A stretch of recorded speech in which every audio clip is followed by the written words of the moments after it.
কপাল আমার একুলো গেল সেকুলো গেল। এ বুড়ি বউ আর ভাল লাগছে না, পালাবা। দেখছি আমি কি করা যায়। একটা নতুন বিয়ে করতে হবে ইয়ং মেয়েকে, নাইলে হবে না। এ বুড়ি আর সমাজে চলবে না একদম। তুমি কি বললে? তুমি বুড়ো বয়সে বিয়ে করবে? তোমার ভীমরতি চেক গেছে? তুমি দেখি তুমি কোন ইয়ং মেয়ে বিয়ে করে আনো। আমি তোকে বিয়ে করেই দেখাবো। আমি ইয়ং মেয়েকে বিয়ে করবো। দেখ তুই একটা সামান্য বুড়ি হয়ে তুই এই কথা বলতে পারলি? তোকে আমি বিয়ে করেই দেখাবো। দেখ আমি কি করতে পারি। তুমি যাও যাও। এই দেখছো, এই যাচ্ছে আমার বাড়ি। খুবই গরিব মানুষ আমরা। এই যে আমাদের বাড়ি দেখছো তো, চলো। দেখ দেখ বুড়ি দেখ, আমি ইয়ং মেয়েকে বিয়ে করে নিয়ে এসেছি। দেখ তাকিয়ে দেখ। হ্যাঁ হ্যাঁ, তুমি সত্যি বিয়ে করে এনেছো? তাহলে আমার কি হবে?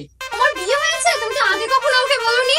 তুমি আমাকে বলেছিলে আমার বাড়ি ঘর তো সবকিছু আছে, তুমি এই বলে আমাকে বিয়ে করে এনেছো। এনে এখন দেখছো তুমি এখন আমার কিছুই নেই, আর তুমি এমন একটা এমন একটা লোক আমাকে বিয়ে করেছো। তোমার সাথে আমাকে কি চলে? কোনোদিনই না, আমি কোনোদিনই মেনে নিতে পারবো না। কি বলছো তুমি?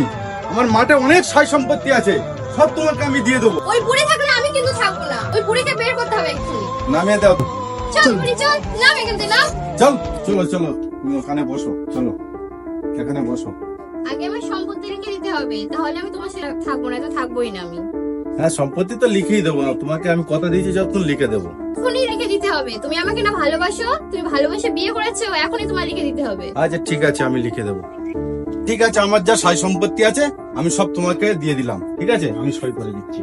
হ্যাঁ দাও দাও। আজ থেকে এই সম্পত্তির মালিক তুমি। তোমাকে আমি এই দলিল দিয়ে দিলাম। আমার এখান থেকে কখন নিয়ে যাবে? আমার একদম এই বুড়োর সাথে থাকতে একদমই ভালো লাগছে না। তুমি আমার। একটু অপেক্ষা করো। অপেক্ষা তো করছি, করতে করতে বোর হয়ে গেলাম। কবে নিয়ে যাবে পুরো আমাকে? লিখে দিয়েছে, সয় সম্পত্তিটা লিখে দিয়েছে তো? হ্যাঁ ওটা তো নিয়ে দেবে। ঠিক আছে, কিছুদিন অপেক্ষা করো, আমি তোমার নিয়ে যাও। সামান এটা কে? আমার বয়ফ্রেন্ড। তোমার বয়ফ্রেন্ড আছে? তুমি আগে আমাকে বলনি কেন? তাহলে তুমি আমাকে বিয়ে করলে কেন? আমি তোমাকে দেখে বিয়ে করিনি, আমি তোমার সম্পত্তি লোভে গিয়ে। তুমি ভাবলে কি করে যে তোমার মতন একটা লোককে আমি বিয়ে করব? কোনোদিন ইম্পসিবল। এই তোর ঘর আমি করলাম না, এই সম্পত্তি নিয়ে আর আমার বয়ফ্রেন্ডকে নিয়ে আমি চলবো। মডেলিং বইয়ের নেশায় বিয়ে করলাম, মডেলিং বউ চলে গেল। আর বুড়ি ভালো ছিল, বুড়ি ছিল ভালোই ছিল। এ ক্ষতি আমার কি হলো? কপাল আমার একুলো গেল সেকুলো গেল।